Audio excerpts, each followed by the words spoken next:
Assalamualaikum. Students, I am Usama bin Kamar, your on-screen physics instructor from tutoria.pk. Today we are going to start our next chapter which is named as vector and equilibrium. Students, हमने देखा था पिछले chapter में कि कुछ physical quantities जो कि length, मास, time, velocity, speed, ये हमारे पास आगे कैटेगराइज हो चुकी हैं वेक्टर्स और स्केलर क्वांटिटीज़ में। तो स्टूडेंट्स, वेक्टर क्वांटिटी हमारे पास जो उसका बेसिक कॉन्सेप्ट है, आइए देखते हैं। Vectors, there are some physical quantities which require both magnitude and direction for their complete description. कुछ ऐसी क्वांटिटीज जिनको डिफाइन करने के लिए हमें मैग्नीट्यूड और डायरेक्शन की ज़रूरत होती है। Students, these quantities are called vector quantities. ये हमारे पास वेक्टर क्वांटिटीज़ होती हैं। इसके साथ ही जो स्केलर क्वांटिटीज़ हैं हमारे पास, स्केलर क्वांटिटीज़ में ओनली मैग्नीट्यूड डिफाइन होता है, उसमें डायरेक्शन की बात नहीं की जाती।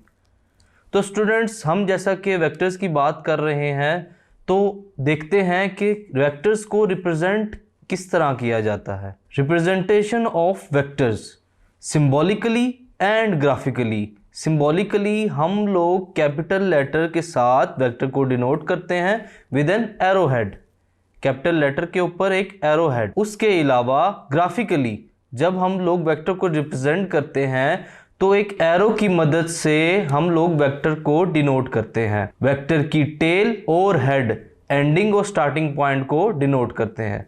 तो ये है स्टूडेंट ग्राफिकली, एक ग्राफ के ऊपर आप वेक्टर को किस तरह रिप्रेजेंट कर सकते हैं। स्टूडेंट्स, वेक्टर की कई किस्में हैं, unit vector, null vector and equal vectors.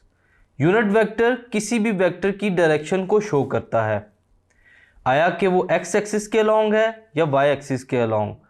हमारे पास यूनिट वेक्टर को डायरेक्शन के लिए यूज़ किया जाता है। उसके अलावा आपके पास एक नल वेक्टर होता है। Null vector is a vector of zero magnitude and arbitrary direction. इसका मैग्नीट्यूड जीरो है और इसकी डायरेक्शन कोई भी नहीं। इसकी एग्जांपल आपके पास ये है कि आप एक वेक्टर को, पॉजिटिव वेक्टर को नेगेटिव वेक्टर के साथ ऐड कर लें और इसका रिजल्टेंट आपके पास नल वेक्टर क्वांटिटी होगा।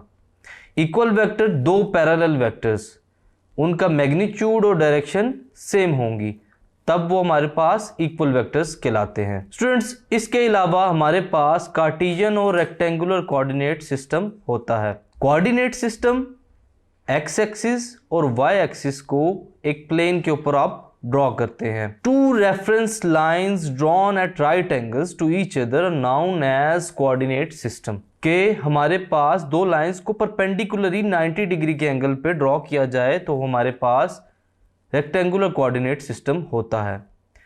स्टूडेंट्स, वेक्टर को रिप्रेजेंट करने के दो तरीके हैं, एक प्लेन में और दूसरा स्पेस में। प्लेन के ऊपर जब हम टू डायमेंशनल फेस की बात करते हैं तो हमारे पास सिर्फ एक्स और वाई एक्सिस मौजूद होते हैं और उसके दरमियान, जैसा कि आपकी स्क्रीन पे मौजूद है, एक वेक्टर ड्रॉ किया जाता है जो एंगल थीटा है वो एक्स एक्सिस के साथ बनाया जाता है। इसके अलावा जब हम लोग वेक्टर को स्पेस में रिप्रेजेंट करते हैं स्टूडेंट्स, तो हमारे पास एक और एक्सिस आ जाता है जो कि z एक्सिस कहलाता है। Students, addition of vector, how to add vectors, इसके हमारे पास दो मेथड्स हैं, graphical and analytical method. Students, graphical method, vector addition by help of graphical method, हम लोग देखते हैं इसमें एडिशन भी की जा सकती है और सब्सट्रैक्शन भी की जा सकती है। Addition is performed by using head to tail rule. Head to tail rule की मदद से हम लोग एडिशन को परफॉर्म कर सकते हैं। आपके प्लेन के अंदर एक्स और वाई एक्सिस के अंदर जब हम लोग एक वेक्टर को ड्रॉ करते हैं स्टूडेंट्स, उसकी एडिशन के लिए हम लोग दूसरे वेक्टर को उसके साथ अटैच कर देते हैं। कैसे? हेड टू टेल रूल की मदद से, कि हमारे पास जो वेक्टर ए है आपकी स्क्रीन के ऊपर, उसको वेक्टर बी के साथ ऐड करने के लिए वेक्टर ए की हेड को वेक्टर बी की टेल के साथ जोड़ दिया जाता है और इसके रिजल्टेंट में हमारे पास जो आर वैल्यू देता है वो आर ए और बी के मैग्नीट्यूड के इक्वल होता है। इसी तरह स्टूडेंट्स हम लोग वेक्टर्स एडिशन के साथ साथ सब्ट्रैक्शन भी परफॉर्म कर सकते हैं by using head to tail rule. इसमें सिर्फ चेंज ये है कि हमारे पास जो बी वेक्टर है जो कि हमने नेगेटिव लिया हुआ है वो हमारे पास उसकी डायरेक्शन ऑपोजिट हो जाएगी, यानी कि वेक्टर ए का जो हेड है वो वेक्टर बी की टेल के साथ ही जुड़ेगा लेकिन उसकी डायरेक्शन ऑपोजिट होगी। इसके अलावा हमारे पास जो रिजल्टेंट आपके सामने होगा वो दोनों के मैग्नीट्यूड के इक्वल नहीं होगा। सब्ट्रैक्शन और एडिशन में वेक्टर्स के ये फ़र्क है। इसके अलावा जब हम लोग मल्टीप्लिकेशन परफॉर्म करते हैं स्टूडेंट्स वेक्टर की, तो हम लोग एक वेक्टर को स्केलर के साथ मल्टीप्लाई करते हैं। एक n इंटीजर है हमारे पास विच इज़ ग्रेटर देन 0, उसको लाजमी 0 से ग्रेटर होना चाहिए यानी कि पॉजिटिव। जब हम लोग उसको वेक्टर के साथ मल्टीप्लाई करते हैं डायरेक्शन में कोई चेंज नहीं आता बट मैग्नीट्यूड बढ़ जाता है। इसके साथ साथ जो हमारा वेक्टर का एडिशन का जो एनालिटिकल मेथड है स्टूडेंट्स, उसमें हम लोग अपने वेक्टर को कार्टेशियन कोऑर्डिनेट्स के अंदर कंपोनेंट्स में रिजॉल्व करते हैं। फर्ज करें हमारे पास एक वेक्टर है x और y एक्सिस के दरमियान जिसकी टेल ओरिजिन पे है, उस वेक्टर के हम लोग कंपोनेंट्स रिजॉल्व करना चाहते हैं। कंपोनेंट्स कैसे रिजॉल्व करेंगे? जैसा कि आप देख सकते हैं जो आपके पास वेक्टर है वो सेंटर में है, ना x एक्सिस के लॉन्ग ना y एक्सिस के लॉन्ग। तो इसका जो पहला कंपोनेंट है वो x एक्सिस के अलॉन्ग होगा और दूसरा कंपोनेंट y एक्सिस के अलॉन्ग। इसकी वजह से हमारे पास एक ट्रायंगल शेप आ जाती है। x कंपोनेंट को f ऑफ x से डिनोट करते हैं which is equal to f cos theta, y component को f ऑफ y से डिनोट करते हैं which is equal to f sin theta. f of x का square plus f of y का square, इन दोनों को ऐड करेंगे और इसका अंडर रूट ले लेंगे जिससे हमारे पास मैग्नीट्यूड आ जाएगा।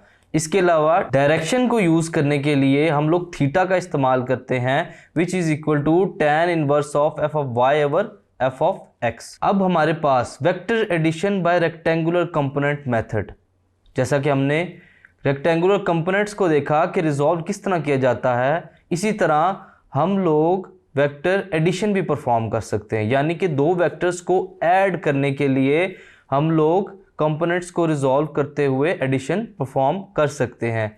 सिंपल वही तरीका है, पहले हेड टू टेल रूल की मदद से हमने इन दोनों को ऐड करना है और एडिशन के बाद जो रिजल्टेंट वेक्टर्स आते हैं उनको इस्तेमाल करते हुए मैग्नीट्यूड भी निकल जाएगा और इसी से हम लोग अपना डायरेक्शन भी निकाल सकते हैं रिजल्टेंट वेक्टर की। तो स्टूडेंट्स इसको सबसे पहले हमें कंपोनेंट्स में रिजॉल्व करना होगा हर वेक्टर को अलग अलग। इसी तरह फिर मैग्नीट्यूड में भी एडिशन हो जाएगी और डायरेक्शन भी फाइंड हो जाएगी। अब आते हैं प्रोडक्ट ऑफ टू वेक्टर्स की तरफ कि दो वेक्टर्स का प्रोडक्ट कैसे हो सकता है। प्रोडक्ट को परफॉर्म करने के लिए हमारे पास दो मेथड्स दिए गए हैं। पहला देखते हैं स्केलर और dot product. The product of two vector results in a scalar quantity. अगर हम लोग दो vectors co dot product perform करवाते हैं तो हमारे पास जो रिजल्टेंट क्वांटिटी होगी स्टूडेंट्स वो हमारे पास स्केलर क्वांटिटी होगी। इसका फॉर्मूला ये है a dot B which is equal to A B cos theta. हमारे पास दो वेक्टर्स होंगे a एंड b, उनका डॉट प्रोडक्ट इस फॉर्मूले से फाइंड किया जा सकता है। इसकी एग्जांपल है हमारे पास work done f dot d is equal to F t cos theta. इसके अलावा हम लोग जो दूसरा मेथड यूज करते हैं स्टूडेंट्स वो है वेक्टर और cross product. The product of two vector results in a vector quantity. यहाँ जब हम लोग दो वेक्टर्स को मल्टीप्लाई कर रहे होते हैं, उनका प्रोडक्ट फाइंड कर रहे होते हैं स्टूडेंट्स, तो हमारे पास जो रिजल्टेंट क्वांटिटी आती है वो वेक्टर क्वांटिटी ही आती है और इसके साथ साथ रिजल्टेंट वेक्टर के साथ हमारे पास डायरेक्शन भी गिवन होती है। क्यों स्टूडेंट्स? क्योंकि हमारे पास वेक्टर क्वांटिटी के अंदर डायरेक्शन की ज़रूरत लाजमी होती है। इसके साथ साथ हमारे पास एक यूनिट वेक्टर आ जाता है जो हमें डायरेक्शन को शो कर रहा होता है। इसका फॉर्मूला है a cross b is equal to A B sine theta. इसी तरह हमारे पास इसका फॉर्मूला मौजूद है f cross r which is equal to F R sine theta. अब आते हैं स्टूडेंट्स टॉर्क की तरफ। टॉर्क क्या चीज है? The turning effect of a force. कि अगर हम लोग किसी ऑब्जेक्ट के ऊपर फोर्स लगा रहे हैं, फोर्स अप्लाई कर रहे हैं, तो वो बॉडी रोटेट करे, उसको हम लोग स्टूडेंट्स क्या कहते हैं? टॉर्क। फर्ज करते हैं हम लोग एक रेंच से नट को ओपन करने की कोशिश करते हैं। स्टूडेंट्स उसको ओपन करने के लिए जब हम लोग फोर्स लगाते हैं तो एक तरह से वो टर्न हो रहा होता है। इस इफेक्ट को हम लोग क्या कहते हैं? Turning effect of a force. इसका फॉर्मूला है हमारे पास tau is equal to movement arm multiply by applied force. जब हम लोग मूवमेंट आर्म यानी कि उस point of action, point of force से लेकर और जिस पॉइंट पे हम लोग फोर्स लगा रहे हैं उनका डिस्टेंस, यानी कि रेंच के नट से लेकर जहाँ पे हमारा हाथ है वहाँ तक का डिस्टेंस मूवमेंट आर्म कहलाता है स्टूडेंट्स। और जो हम लोग फोर्स लगा रहे हैं, फोर्स लगाएंगे उसके साथ साथ वो हमारे पास रेंच रोटेट करेगा। तो स्टूडेंट्स इसको हम लोग टॉ से डिनोट करते हैं, विच इज कॉल्ड टॉर्क। तो ये हमारे पास टॉर्क का फार्मूला है। अब आते हैं स्टूडेंट्स इक्विलिब्रियम की तरफ। बेसिकली हम लोग आम रूटीन के अंदर किसी भी ऑब्जेक्ट को रेस्ट और मोशन पोजीशन में देखते हैं, लेकिन स्टूडेंट्स कोई भी बॉडी हमारे पास एग्जैक्टली रेस्ट पोजीशन में नहीं होती। क्यों? क्योंकि हमारे पास हर ऑब्जेक्ट के ऊपर कोई ना कोई फोर्स अप्लाई हो रही होती है। इसी तरह हमारे पास इक्विलिब्रियम ऑफ फोर्सेस आता है। इसकी दो टाइप्स हैं। कौन कौन सी?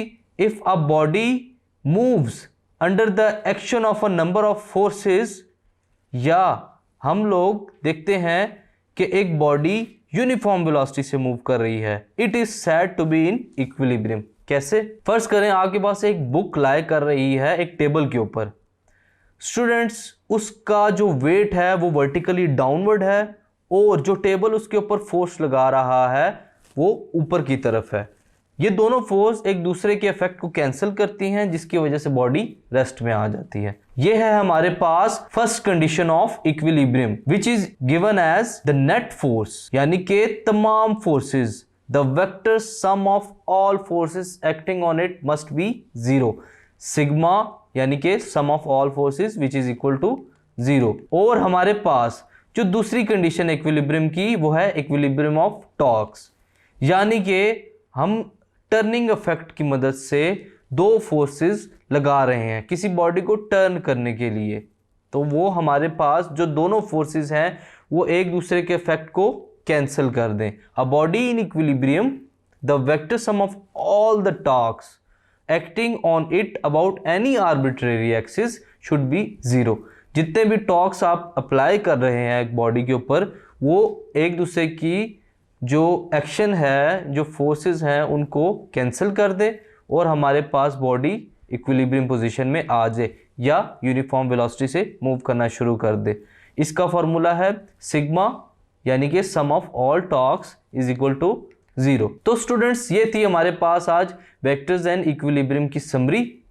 इंशाल्लाह आपसे नेक्स्ट लेक्चर में मुलाकात होगी। I am Usama bin Qamar, your on screen instructor of physics from tutoria.pk।